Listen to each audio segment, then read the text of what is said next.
I was weeks away from marrying the love of my life, until I discovered the truth that shattered everything. The dress was already at the tailor's. My mom had flown in early to help with last-minute plans. Ethan and I had just finished our final tasting at the venue 2 days before. Everything was set, or so I thought. We were at his apartment, a quiet Friday night. He was on the couch, half asleep with a movie playing in the background. I was scrolling through my email, looking for the updated guest list from our planner, when a notification came in. Your DNA results are ready. My name is Jenna Carter. I'm 29. I was adopted when I was a baby.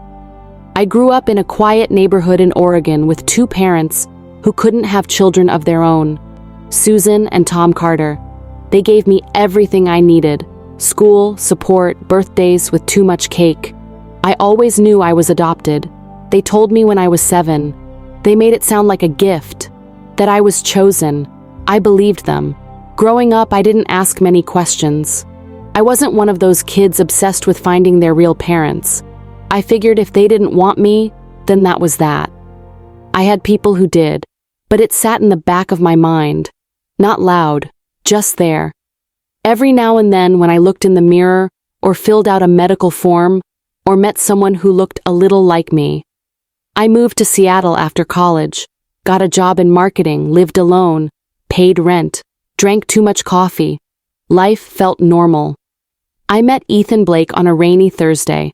I was standing in a bookstore, waiting out a downpour.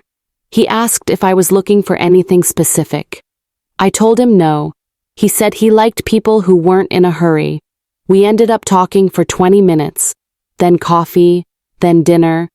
Then it was a year later, and we were sharing a lease and a dog named Milo. Ethan worked in tech, had a dry sense of humor, smart, clean, calm. He remembered things. The first book I ever loved. The song I said reminded me of road trips. He called my parents every Sunday just to say hi. When he asked me to marry him, we were on the roof of our building. He didn't kneel. He just stood there with the ring in his hand and said, "You already know how I feel. Will you marry me anyway?" I said yes. Around that time, I started thinking about my biological family again. It wasn't about needing answers. It just felt like, maybe I should know? I mentioned it one night. Ethan didn't say much, but a few days later he came home with one of those DNA kits. Said he thought it could be interesting. I laughed and told him I'd probably find out I was half Greek or something. He said maybe I'd find someone out there who looked like me. So I did it. Spit in the tube, mailed it off, forgot about it, until the results came back. It was raining the day I met Ethan. I had just left the office early because the internet went out, and I didn't feel like sitting in traffic. I stopped into a small bookstore near my apartment, one of those quiet ones with shelves too high and a bell on the door. I wasn't looking for anything. I just wanted to be somewhere dry. Ethan was there. He worked weekends behind the counter. I didn't know that then. I saw him stacking books near the register. He asked if I was looking for anything specific. I said no. He told me that was the best way to find something worth reading. We started talking about authors. I mentioned I liked old paperbacks, nothing too modern. He said that made me sound like someone who hated technology, and I told him he looked like someone who preferred silence over small talk. We talked for almost 30 minutes. He didn't push for anything, just stood there asking simple questions and giving simple answers. When I left, he didn't ask for my number. He said, "If you come back next week, I'll take that as a yes." I laughed. I came back 2 days later. We got coffee. We kept meeting. Dinner turned into weekend trips. Conversations turned into hours. He remembered everything. What I liked on my sandwich, how I organized my books. He noticed things without pointing them out. He listened even when I wasn't speaking clearly. Ethan lived with a roommate then, some guy from work who was always traveling. His place was full of wires, monitors, and whiteboards. He worked in product design, always fixing or breaking something. My apartment was smaller, quieter. He started sleeping over more. Eventually, he never left. He met my parents the same year. My mom said he had honest eyes. My dad said he was too quiet. But they liked him. He called them by their first names. He brought my mom flowers on her birthday and remembered the brand of whiskey my dad liked. On our 3rd anniversary, he took me to the coast. We didn't do anything special, just walked, ate, slept in late. That night, we stood on the balcony of the hotel. He didn't say anything for a while. Then he handed me a small box. Inside was a ring. Nothing fancy, no speech. Just one question. Will you marry me anyway? I said yes. There was nothing to think about. We picked a date, we told our families, we started planning, no fights, no issues, no doubts. Nothing made me think there was anything wrong. Until the test results showed up. It started as a conversation over dinner. Ethan mentioned that one of his coworkers had found a cousin through a DNA test. I shrugged. Told him I wasn't really curious like that. He said it might be fun. I asked what the point was. He said, "You never know. You might learn something cool." A week later, he brought home a kit. It sat on the counter for a few days. Then one morning before work, I filled it out, swabbed, sealed it, dropped it in the mailbox on my way to the train. I didn't think about it after that. A few weeks went by. The wedding took up most of our time. Cake tastings, guest lists, my mom texting every day with new suggestions. Ethan handled the DJ. I took care of the seating chart. Then one afternoon, the email came. "Your results are ready." I clicked it open without thinking. It started with the basics: regional breakdown, ancestry percentages, mostly Western European, a small trace from North Africa. Nothing surprising. I kept scrolling. Then the next section said DNA matches. At the top was one name, Mark Reynolds. Under it, parent. 50% shared DNA. I blinked, looked again. The app showed a photo, middle-aged man, graying hair, no other information, just his name and that percentage. I clicked into his profile. He had a short bio, software consultant, based in Colorado. That was it. I stared at it, clicked the message button, typed, "Hi, I think we might be related. I was adopted, born April 16th, 1995. My name is Jenna." Sent it. I closed the app. Didn't say anything to Ethan. The next morning I had a reply. "Jenna, I've been waiting for this message. I think I'm your father. Can we talk?" I read it twice. I screenshotted it and saved it to my phone. I didn't respond. Not immediately. 2 hours later, I replied, "Yes, I'm free this weekend."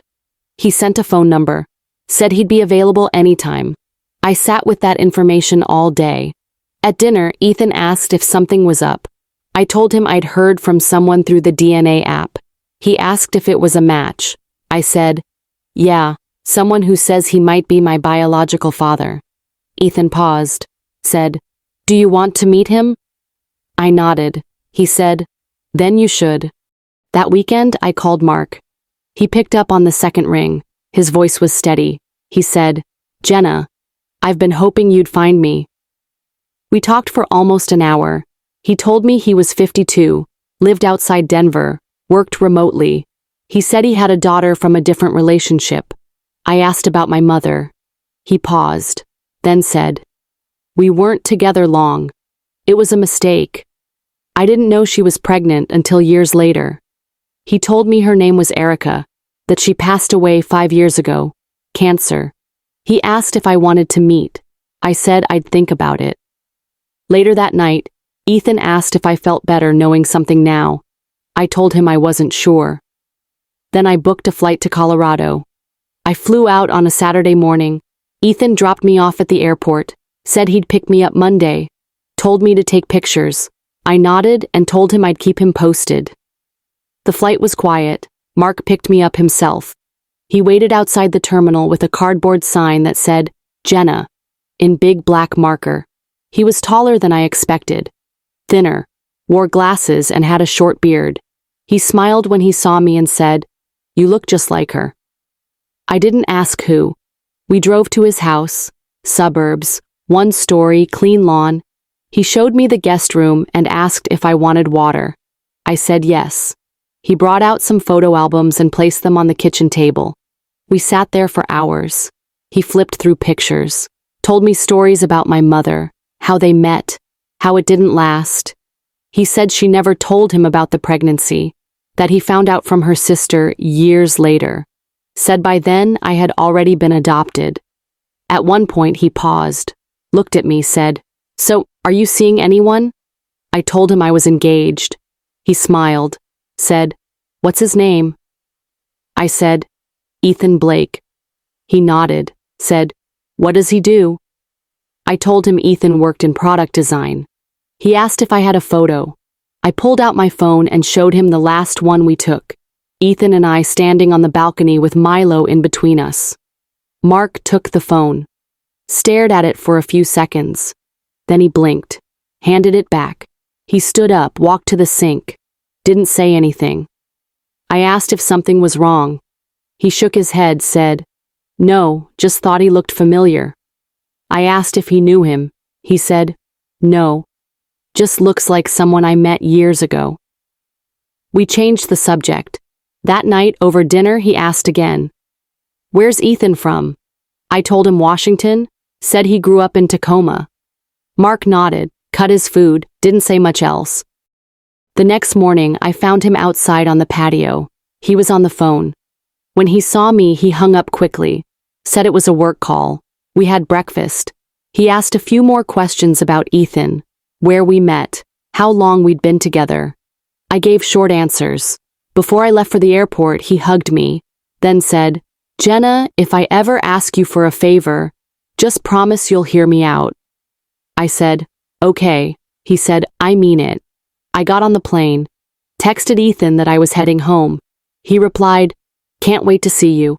I didn't mention the photo, or the way Mark froze. Not yet. The full report came on a Thursday afternoon. I was at my desk, clearing out emails, when the second notification came. "Your DNA family connections have been updated." I clicked. It took longer than usual to load. At the top was Mark's profile again, still listed as parent. Below him, a new name appeared. Ethan Blake. I stared at it.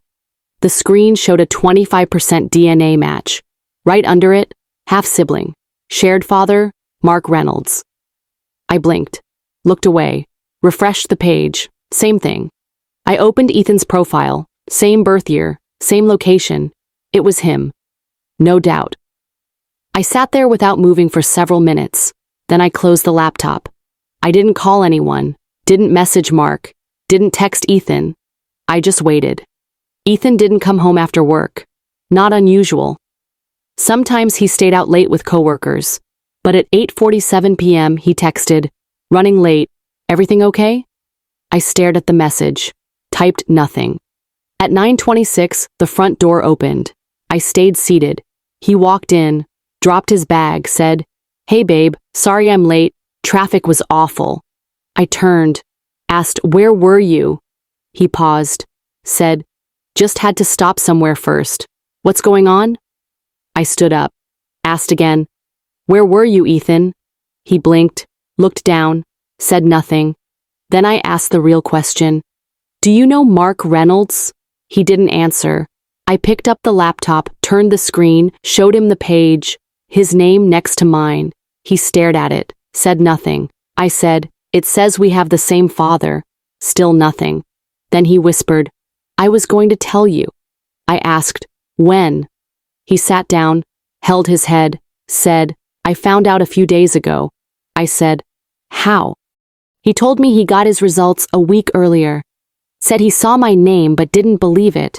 Thought it had to be some glitch. He said he needed time to figure it out.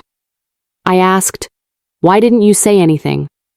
He looked up, said, "Because I didn't want it to be true." We sat in silence for a long time. Neither of us touched the laptop. Neither of us moved. He finally said, "Mark never told me anything. I didn't even know who he was until a few years ago. My mom only told me his name once. I looked him up. We never talked." I asked, So you had no idea when we met? He shook his head. No, I swear. I said, you knew for a week, and you still let me go see him. He said, I didn't know how to stop it. Then I asked the question I didn't want to say out loud. So what do we do now? He didn't answer. Neither did I. I didn't sleep that night. Ethan stayed on the couch. We didn't say a word until morning. I walked into the kitchen around 7. He was already there, made coffee, acted like nothing happened. I asked again. So that's it? He looked up. What do you want me to say? I said, the truth, all of it. He sighed. DNA tests aren't always right, Jenna. There's a margin for error. People upload wrong info all the time. It's not perfect. I didn't respond. He continued. I looked at it too. I saw your name. I saw the match. But that site said someone else was my cousin last year and they weren't. The system isn't flawless. I said, you're telling me a 25% match with the same father is a mistake? He didn't answer. Just sipped his coffee and stared at the counter. I asked, what about the timing? Your mom never told you who your dad was. Mine didn't either. And we both end up matched to Mark Reynolds? He rubbed his forehead. I don't want to go there. I stepped forward. Why? Because it's easier to pretend it's not happening? He raised his voice. Because I love you. That's why. I don't care what a stupid website says. I said, it's not just a website. I met him, Ethan. He knew something. He saw your picture and shut down. He laughed once. Of course he did. He's weird, Jenna. That guy's clearly got issues. You just met him and now he's a father figure?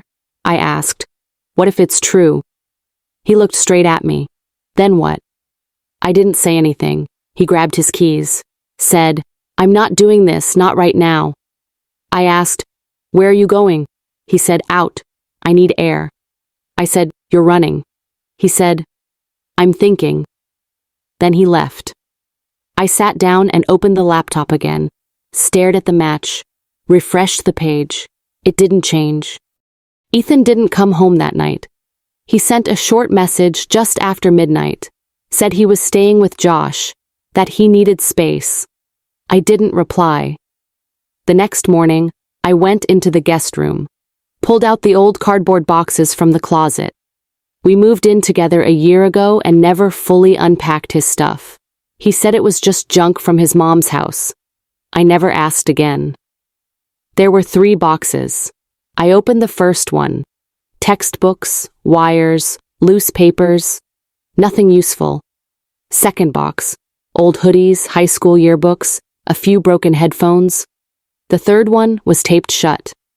I used a kitchen knife to slice through it. Inside, a pile of envelopes, faded greeting cards, old photos without albums. I pulled them out one by one. His mom, some man I didn't recognize, a dog. Then one photo stopped me. It was a boy, maybe 5 or 6, same curly hair Ethan has, sitting on a picnic bench between a woman and a man. The woman was definitely his mom. I recognized her from other pictures, but the man, he wasn't a stranger. It was Mark. I flipped the photo. On the back, in pen, Lakewood Park, June 99, Ethan, Lisa, and Dad. I sat down. I checked the date again. 1999. Ethan would have been 6. That matched. His mom, Lisa, wrote Dad, not Mark, not a friend, not uncle, Dad. I looked back at the photo. Mark had his hand on Ethan's shoulder, smiling. Everyone was. It wasn't a random shot. It was a family picture. I took the photo to my laptop, opened Mark's profile, searched for any hint of where he lived in the late 90s. Lakewood was listed in his work history. A park manager job in 1998. Lasted 1 summer. I checked Ethan's birth year again. 1993. Everything lined up. I went back to the box, dug deeper. Found a birthday card. Blue envelope. Inside. Happy 7th, Ethan. Hope you're enjoying your bike. Be good for Mom. M. Same handwriting as Mark's signature in his hospital form. Same initial. I took a picture of the photo. the card, the envelope. I texted Mark.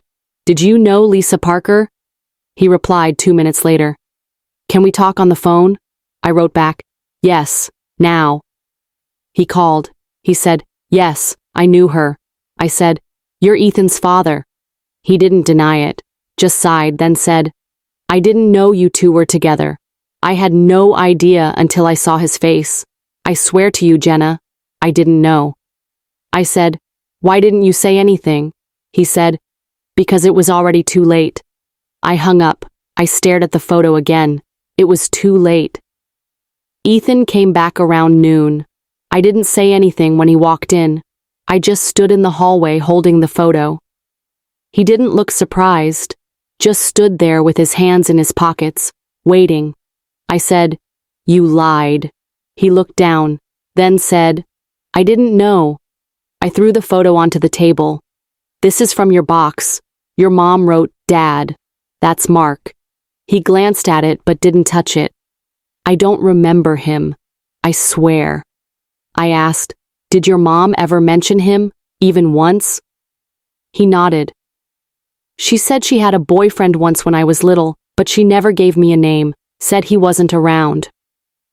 I said, and when you saw his face on my DNA results? He said, I panicked. I didn't want it to be true. I stepped closer. You knew. You knew before me. That's why you shut down that night. He raised his voice. I was trying to protect us. I said, from what? Reality? He snapped, from blowing up everything we built. I said, it's already gone, Ethan. What do you think happens now? We pretend it's a glitch? He walked to the table and picked up the photo, stared at it. I didn't choose this, neither did you, but I still love you. That doesn't just stop. I said, it has to. You're my brother. He shook his head. Half. That doesn't mean we're strangers. I said, it means we share a parent. That's not something you work around. He looked like he wanted to argue but didn't. He just stood there, holding that picture like it would change anything. I asked, did you ever suspect before this? He took a breath. No, not once. But after you told me your dad's name, something felt off. I tried to ignore it. I said, you ignored it because the truth scared you. He said, no. I ignored it because I didn't want to lose you. I said, well, you have, and I don't think we're getting that back. He put the photo down and said, so that's it? I said, yes. He didn't move. I turned around and walked into the bedroom, closed the door, locked it. He stayed in the apartment for another hour. Then I heard the door open, and he was gone. A week passed. I didn't leave the apartment. I didn't call anyone except for one person, Jerry. He dropped off groceries and stayed quiet. He didn't ask questions, just sat on the couch while I ate. That Thursday I got a letter in the mail. No stamp, no return address. Just folded into the door. I opened it. One sheet of paper, a handwritten note in blue ink. There's something you should know. Mark always knew. Ask Lisa's sister, Marianne. She was there. J. I didn't recognize the handwriting. I didn't recognize the initials, but it was enough. I searched Facebook, found Marianne Parker in 2 minutes, sent a message. She replied that night, said she'd rather talk over the phone. The next morning I called her. I asked one question. Did Mark know about Ethan? She didn't hesitate. Yes. She told me Lisa had called Mark twice after she gave birth. Left messages. He never called back. Then when Ethan turned 6, Lisa sent him a photo and a letter. Asked him to be part of Ethan's life. Marianne said she saw her mail it herself. I asked, did he respond? She said no, but he got it. We confirmed it was delivered. I asked, so he knew when I introduced Ethan to him? She said, I'm sorry, but yes. He just didn't want to believe it. He thought if he ignored it, it would go away. I thanked her and ended the call. I sat with that for a long time. Later that night I called Mark. He picked up. I didn't waste time. I said, you knew. He didn't argue, just breathed into the phone. Then he said, I did. I was a coward. I asked, "Why didn't you tell me the second you saw him?" He said, "Because I saw how happy you were. I told myself it was impossible. I didn't want to face what it meant." I said, "You watched me fall in love with my brother." He said, "I didn't mean for it to happen." I said, "But it did, and you let it." He didn't respond. I said everything else I needed to, then hung up.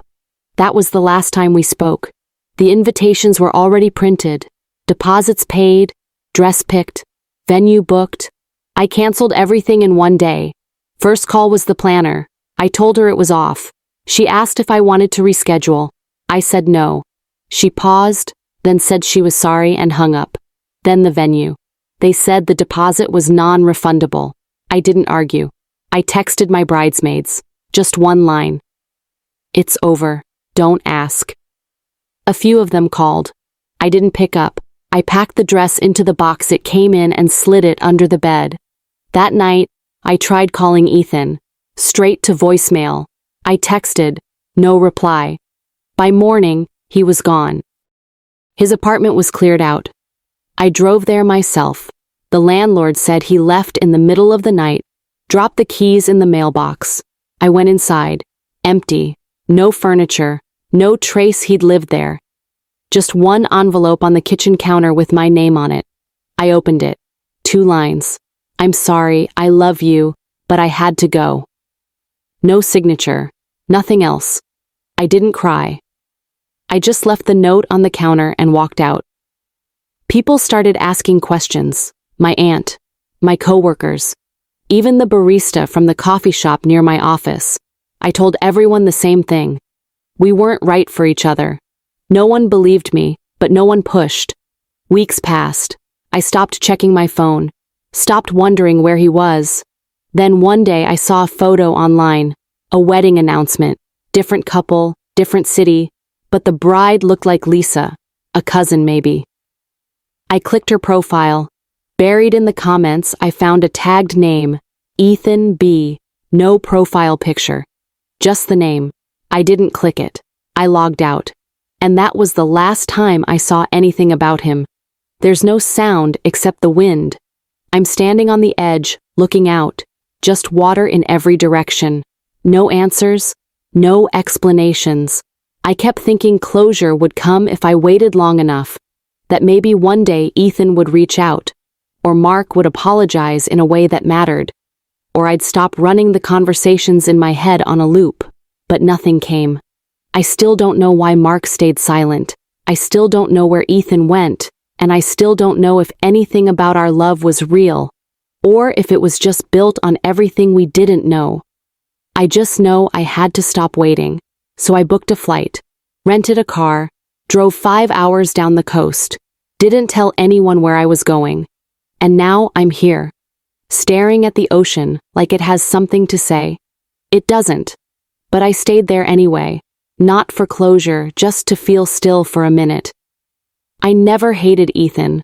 I couldn't. I think he left because he couldn't carry it, or because he thought it would make things easier for me. It didn't. But I'm still here, and somehow that's enough. If this story made you stop and think, even for a second, share it. Someone you know might be living with a secret they're too scared to face. And if you've ever been in a situation where love, truth, and family collided, tell your story in the comments. You never know who it might help. Subscribe for more real stories that make you question everything.